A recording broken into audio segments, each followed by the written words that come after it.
What is token burning? Token burning क्या है? Crypto coin burning क्या होता है? नमस्कार दोस्तों, आज हम इस वीडियो में क्रिप्टो करेंसी के एक और अध्याय के बारे में जानेंगे। यह अध्याय है टोकन बर्निंग।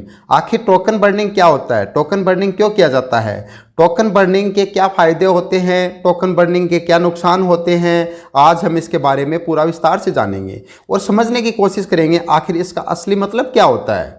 वैसे आम भाषा में बर्निंग का मतलब होता है जलाना, लेकिन हम क्रिप्टो करेंसियों को अगर छू नहीं सकते, क्योंकि क्रिप्टो करेंसी आभासी होती हैं, तो जला कैसे सकते हैं?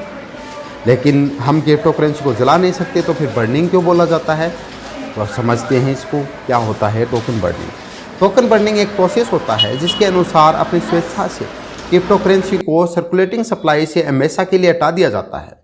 यह कार्य किसी भी टोकन की डेवलपमेंट टीम के द्वारा किया जाता है, जो टोकन को वापस खरीद सकते हैं और उन्हें बर्निंग कर सकते हैं। बहुत सी कंपनियां टोकन को एक उत्सव के रूप में बर्निंग का कार्य करती हैं। उदाहरण के तौर पे बहुत सी कंपनियां फंड रेज करने के लिए टोकन उतारती हैं।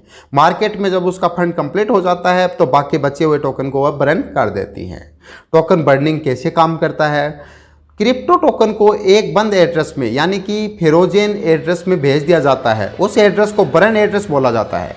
एड्रेस की जानकारी किसी को भी नहीं होती है, ना ही उसके टोकन को वापस लिया जा सकता है और ना ही किसी को भेजा जा सकता है। वो एक तरफ से बर्निंग एड्रेस बोला जाता है उसको। उदाहरण के तौर पे BNB टोकन को हर 3 महीने के अंदर बर्न किया जाता है। उसका टोटल बर्निंग का टारगेट 100 मिलियन BNB है।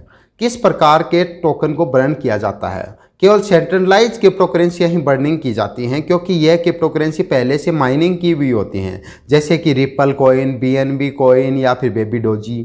सिक्का जलाने के कारण और भी उपयोग में मामले होते हैं, जैसे reason and use case for burning a coin.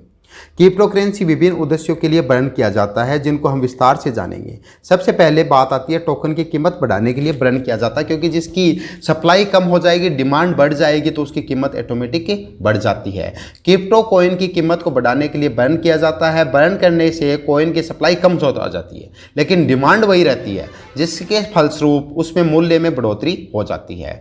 Stable token की स्थिरता को बनाने के लिए भी टोकन बर्न किए जाते हैं। कुछ टोकन हैं जिनको उनको स्थिर रखना होता है। उनकी कीमत जब भी कम या ज़्यादा होती है, तो उस टोकन की कीमत को स्थिर रखने के लिए क्रिप्टो टोकन को बर्न किया जाता है। जैसे USDT टोकन को डॉलर के बराबर प्राइस रखना होता है।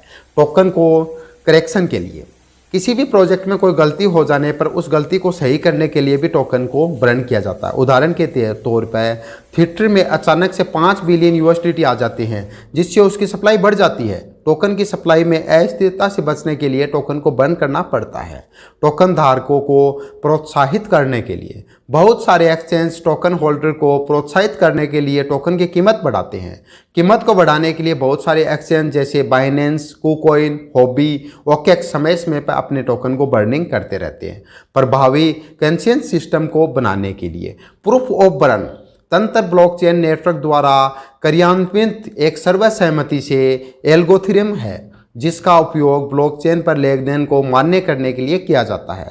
टोकन बर्निंग का सबसे प्रसिद्ध लाभ एक सिक्के के मूल्य में वृद्धि है। यहाँ तक कि सामुदायिक दृष्टिकोण से केवल अल्पावधि में ही टोकन बर्न को एक एयरड्रॉप के रूप में देखा जा सकता है, क्योंकि परिणाम स्वरूप टोकन का मूल्य बढ़ जाता है। और भैया हमें और क्या चाहिए? टोकन का मूल्य वृद्धि होना चाहिए। टोकन में जितने ज़्यादा मूल्य वृद्धि होगा, उतने ज़्यादा हमारा प्रॉफिट होगा।